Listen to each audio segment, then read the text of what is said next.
Imagine 100 players staring at their monitor, gripping their mouse, fidgeting on their keyboard, looking intently, waiting to escape, waiting to parachute, and all this before they even land. Deftly maneuver and muscle for rank. Fuel burning fast on an empty tank. What's up, guys? Welcome to my Players Unknown Battlegrounds video game review. This is a game developed by Bluehole, which is a mod from ARMA 3, and now it's its full-fledged game. This game launched on Steam in March 2017. It's available now, and it's in early access for $29.99, and this review is based on 81 hours of playtime. So what is this game? This game is a battle royale. Now, this is a genre that I really believe that's going to take over all of gaming soon. Not completely all game, but this is what I said in a tweet, the 2000s first-person shooter era, the Call of Duties, the Halos. This is what we're walking into, and Players Unknown Battlegrounds is part of that second wave where H1Z1 King of the Kill is picking up, and now we have this game. This game is sweeping all over the internet and Twitch. You're seeing a lot of the journalism websites playing and streaming this game because it's very popular and it's very fun to watch, and it's very, very challenging. But let's talk about the lore of Players Unknown Battlegrounds. You play on, currently there's only one map, and this map is called Grel. And this fictional island's based in the Black Sea, and it was originally occupied by Soviet forces in the 1950s and onwards, and it was used as a military testing facility. Eventually, the locals formed this resistance and started to fight back, and then the Soviet Union Army implemented these electronic emitters all around the field, so that's why he explains that blue electronic field, in which is containing towns and to suppress all the revolution that's happening on there. So that's the lore of it. Eventually, the developers of Bluehole said they're going to get 3 maps total, but that's what we got working with right now, and it is an 8x8 kilometer map. So it's a huge map. It's a huge map, but the action gets intense because basically in Battle Royale, this circle starts forming, this blue circle starts shoving everybody closer and closer to the action, so you have no choice but to fight. So let's talk about the objectives of this whole entire game.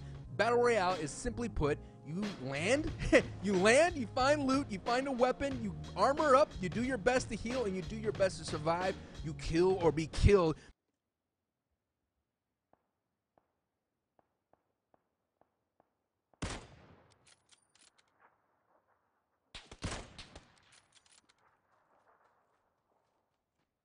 And the last player standing wins. And so in solos, it's the last player standing wins. In duos and squads, it's whoever your teammate is or your team's last man standing. All that kind of stuff is just awesome. And this is what I like about the game itself. The feeling, the adrenaline, being that last man. I've never ever felt the sweat in my fingers, in between the webs of my fingers. And this is real. The heartbeat going, you shake when you're in your first top 10 situation as the numbers dwindle down, as that circle starts enclosing on you. The feeling of this game is hard to emulate. I often say this is a Last of Us, Last Man Standing on steroids. It is that intense knowing that you survived 199, 98 plus players in their 1v1 situation. And that's what I really think that this game captures, and it scratches that itch for me that has been missing regarding from The Last of Us. The second thing I like about this is the developers themselves. Boy, oh boy, the developers are awesome. You cannot deny the developers being transparent, being active, creating a forum and being on the Twitter and always communicating with its fans. And they even launched a charity, and they were very upfront, like, look guys, we're not esports ready, we just wanted to do this charity, and it raised a lot of money for that charity, and it was very popular. There was a lot of people watching that. And there's a lot of articles regarding this popularity of this game saying that it is just bananas. 200,000 concurrent players just recently. They sold 2 million copies of this game in about 2 months or so, and the developers are staying humble and they're moving forward and they're understanding that content is king, and they're working on the servers. You'll see them, they have weekly, monthly, and then they have all these kind of updates regarding that, and they're just letting you know patch notes. All those kinds of things are awesome for a developer to do, and you get a plus in my book regarding that. It's important to have that kind of support.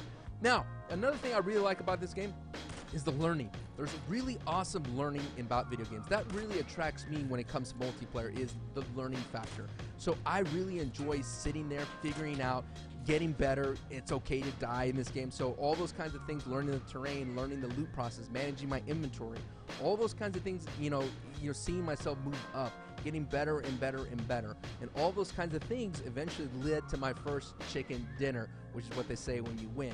And I really felt weird. I didn't want to make a review until I got that feeling of capturing the chicken dinner. And this is what it was like. And I just recorded this, and I was playing this off stream, and I recorded this, and here it is.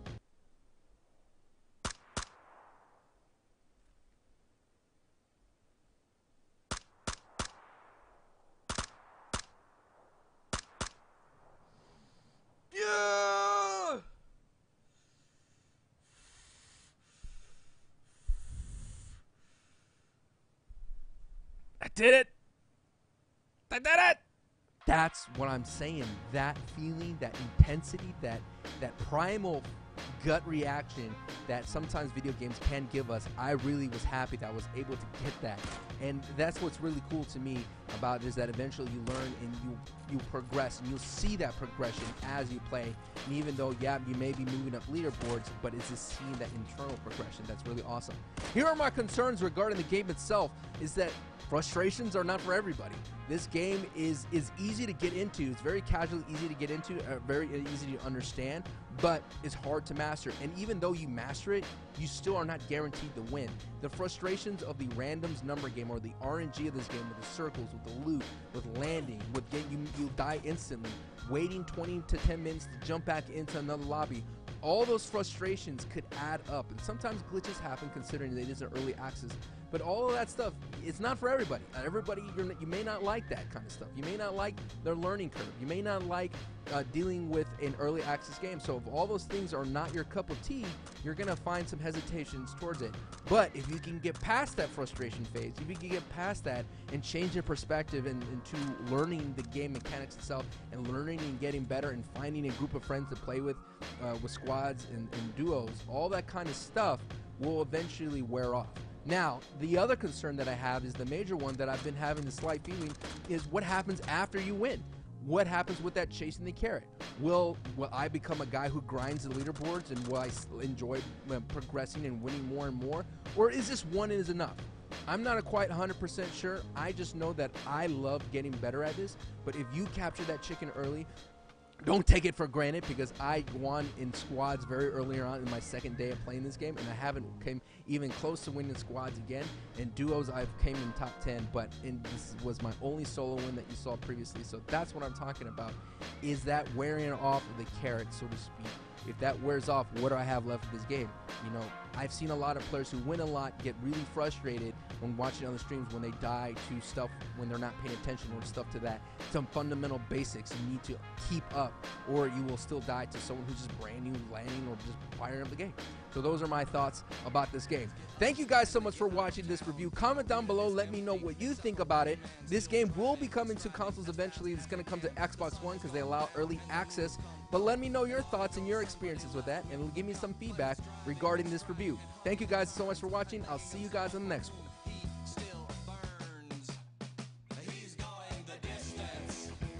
This review was made possible from the supporters from Patreon.com. If you'd like to be a Patreon supporter of this channel, please visit Patreon.com/Sancho West.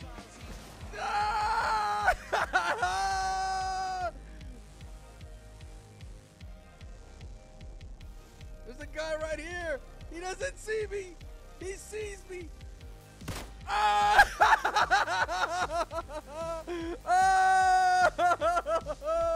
The blaze. The blaze. Oh my God.